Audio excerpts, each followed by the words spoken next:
You're a liar, Hortensia said amiably. You can't even read yet. But no matter. So when the Trunchbull sat down on the golden syrup, the squelch was beautiful. And when she jumped up again, the chair sort of stuck to the seat of those awful green breeches she wears, and came up with her for a few seconds, until the thick syrup slowly came unstuck. Then she clasped her hands to the seat of her breeches, and both of her hands got covered in the muck. You should have heard her bellow. How did she know it was you? Lavender asked. A little squirt called Ollie Bogwhistle sneaked on me, Hortensia said. I knocked his front teeth out. And the Trunchbull put you in the chokey for a whole day? Matilda asked, gulping. All day long, Hortensia said. I was off my rocker when she let me out. I was babbling like an idiot. What were the other things you did to get put in the chokey? Lavender asked. I can't remember them all now, Hortensia said. She spoke with the air of an old warrior who's been in so many battles that bravery has long become commonplace. It's all so long ago, she added, stuffing more crisps into her mouth. Yeah, I can remember one. Here's what happened. I chose a time when I knew the Trunchbull was out of the way teaching the sixth formers, and I put up my hand and I asked to go to the bogs. But instead of going there, I sneaked into the Trunchbull's room, and after a speedy search I found the drawer where she kept all of her gym knickers. Go on, Matilda said, spellbound. What happened next? I'd sent away by post, you see, for this very powerful itching powder, Hortensia said. Cost 50p a packet and was called the Skin Scorcher. The label said it was made from the powdered teeth of deadly snakes, and it was guaranteed to raise welts the size of walnuts on your skin.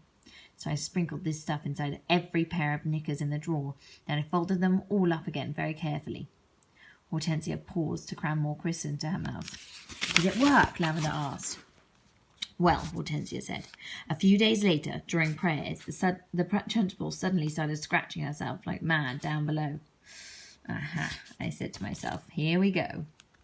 She changed for gym already. It was pretty wonderful to be sitting there watching it all and knowing that I was the only person in the whole entire school who realised exactly what was going on inside the Trunchbull's pants. And then I felt safe too. I knew I wouldn't be caught. Then the scratching got worse. She couldn't stop. She must have thought she had a wasp's nest down there. And then, right in the middle of the Lord's Prayer, she leapt up, grabbed her bottom and rushed out of the room. Both Matilda and Lavender were enthralled. It was quite clear to them that they were at this moment standing in presence of a master. Here was somebody who had brought the art of skullduggery to the highest point of perfection. Somebody, moreover, who was willing to risk life and limb in pursuit of her calling. They gazed in wonder at this goddess, and suddenly even the board on her nose was no longer a blemish, but a badge of courage. But how did she catch you at the time? Lavender asked, breathless with wonder. She didn't, Hortensia said, but I got a day in the chokey just the same. Why? They both asked. The Trunchbull, Hortensia said, has a nasty habit of guessing. When she doesn't know who the culprit is, she makes a guess at it. And the trouble is, she's often right. I was the prime suspect this time because of the golden syrup job.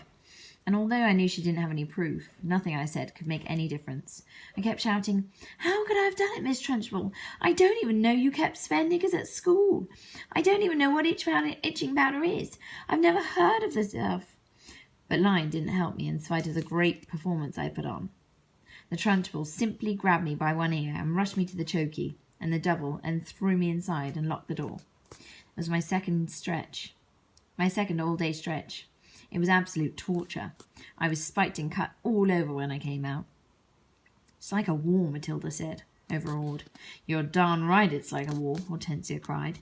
And the casualties are terrific. We are the Crusaders, the gallant army fighting for our lives with hardly any weapons at all. And the Trunchbull is the Prince of Darkness, the foul serpent, the fiery dragon with all weapons at her command. It's a tough life. We all try to support each other. You can rely on us, Lavender said, making her height of 3 feet 2 inches stretch quite as tall as possible. No, I can't, Hortensia said. You're only shrimps. But you never know. We might find a use for you one day in some kind of undercover job. Tell us just a little bit more about what she does, Matilda said. Please do. I mustn't frighten you before you've been here for a week, Hortensia said.